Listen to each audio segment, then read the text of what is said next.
Assalamualaikum warahmatullahi wabarakatuh. Sahabat yang beriman, semoga kita dalam lindungan Allah, amin ya robbal alamin. Sejarah dan asal-usul pemberontakan DITII di Aceh. Bagaimana kisah lanjutannya? Tonton sampai selesai biar menambah wawasan kita dalam sejarah dan tidak salah paham. Dan bila suka dengan sejarah ini, tekan tombol subscribe dan bunyikan loncengnya biar tidak ketinggalan sejarah dari Kodi Channel. Selamat menonton. Sebelum menjadi sebuah negara yang merdeka seperti saat ini, Indonesia telah melewati peristiwa-peristiwa yang bertumpahkan darah dan menelan jutaan korban jiwa. Melalui perjuangan para pahlawan yang rela mengorbankan nyawanya demi Indonesia, maka terbentuklah Indonesia menjadi sebuah negara yang merdeka yang dapat menjalankan seluruh kegiatannya seperti saat ini. Namun, setelah Indonesia merdeka masih banyak peristiwa-peristiwa lain yang juga mengakibatkan pertumpahan darah dan menelan korban jiwa. Salah satu peristiwa besar yang tercatat oleh sejarah Indonesia adalah peristiwa pemberontakan DITII di Aceh. Berawal dari adanya pernyataan proklamasi berdirinya negara Islam Indonesia yang dideklarasikan oleh seorang pemimpin sipil, agama, dan militer yang berasal dari Aceh, Daud Bereh, pada tanggal 20 September tahun 1953. Jasa Daud Bereh dalam membantu Indonesia dalam melawan agresi militer satu Belanda dengan semangat patriotisme masyarakat Aceh dan dibalut oleh semangat jihad fisabilillah berhasil membuat Belanda untuk membatalkan niatnya untuk melakukan penyerangan di Aceh. Untuk menghargai peranan ulama Aceh tersebut, maka pemerintah memberikan penghargaan kepada Daud Bereh dengan menjadikannya sebagai gubernur militer Aceh.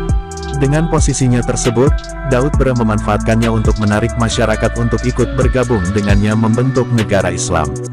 Pengikutnya bukan hanya dari kalangan biasa melainkan dari kalangan pejabat-pejabat pemerintah Aceh yang turut membantunya dalam melakukan perlawanan dan berhasil menguasai sebagian besar daerah yang berada di Aceh. Sebab utama dari terjadinya pemberontakan di Aceh tersebut disebabkan karena kekecewaan masyarakat Aceh kepada pemerintah pusat bahwa sampai bulan Maret tahun 1950 belum menetapkan Aceh sebagai provinsi. Kekecewaan bertambah saat dikeluarkannya peraturan pemerintah pengganti Undang-Undang Nomor 5 Tahun 1950 tentang pembentukan Provinsi Aceh dan memasukkannya kembali menjadi bagian dari Provinsi Sumatera Utara. Para tokoh pimpinan Aceh merasa kecewa bahwa perjuangannya dalam mempertahankan kedaulatan negara Republik Indonesia dibalas dengan dileburnya Provinsi Aceh ke dalam Provinsi Sumatera Utara yang menempatkan ibu kotanya di Medan. Para pimpinan Aceh merasa perjuangannya dalam mempertahankan negara dan juga wilayah Aceh diabaikan dan tidak dihargai. Setelah dikeluarkannya peraturan tersebut, suasana di Aceh menjadi tidak kondusif. Terjadi kesenjangan sosial yang menimbulkan gesekan-gesekan antara pemerintah pusat dengan masyarakat Aceh. Puncaknya pada tanggal 20 September tahun 1953, Daud Bereh mengerahkan seluruh pasukannya untuk melakukan pemberontakan yang dinamakan Darul Islam ke-501 dan pasukan Tentara Islam Indonesia (TII) untuk melakukan pemberontakan yang bertepatan pada persemian Pekan Olahraga Nasional PON ketiga di Stadion Teladan, Medan yang diresmikan oleh Presiden Soekarno. Dari kejadian itu, pemerintah pusat telah waspada dan berniat untuk mencari tahu hubungan pergerakan yang dipimpin oleh Daud Bereh dengan DITII. Pimpinan Sekar Maji di Jawa Tengah dengan mengirim seorang intel dari Kejaksaan Agung bernama Mustafa untuk tinggal selama beberapa bulan di Aceh dan menggali informasi dari para pimpinan Aceh. Dari hasil penyelidikannya tersebut, maka diketahuilah bahwa Daud Bereh memang sedang merencanakan sesuatu untuk mempertahankan prinsipnya menjadikan Aceh sebagai provinsi yang menjalankan syariat Islam. Jaksa Sunario dari Kejaksaan Agung memberikan peringatan kepada para pimpinan tokoh Aceh bahwa 300 pemimpin Aceh akan ditangkap. Mendengar hal tersebut, suasana menjadi semakin riuh. Tokoh-tokoh Aceh menjadi ketakutan akan peringatan tersebut. Dari pemberitahuan itulah lalu muncul pemberontakan yang dikenal dengan sebutan pemberontakan DITII di Aceh. Untuk mengatasi pemberontakan yang terjadi tersebut, diselenggarakanlah musyawarah untuk merundingkan jalan keluar dari konflik horizontal yang terjadi itu. Musyawarah tersebut berlangsung di Medan dengan mendatangkan seluruh organisasi masyarakat Aceh, tokoh-tokoh DITII, dan para petinggi militer dari pusat. Mereka mengadakan pendekatan kepada Panglima Pemimpin DITII yang bernama Hasan Saleh untuk melakukan negosiasi. Pertemuan tersebut membentuk Dewan Revolusi dengan mengambil alih kekuasaan Daud Bereh.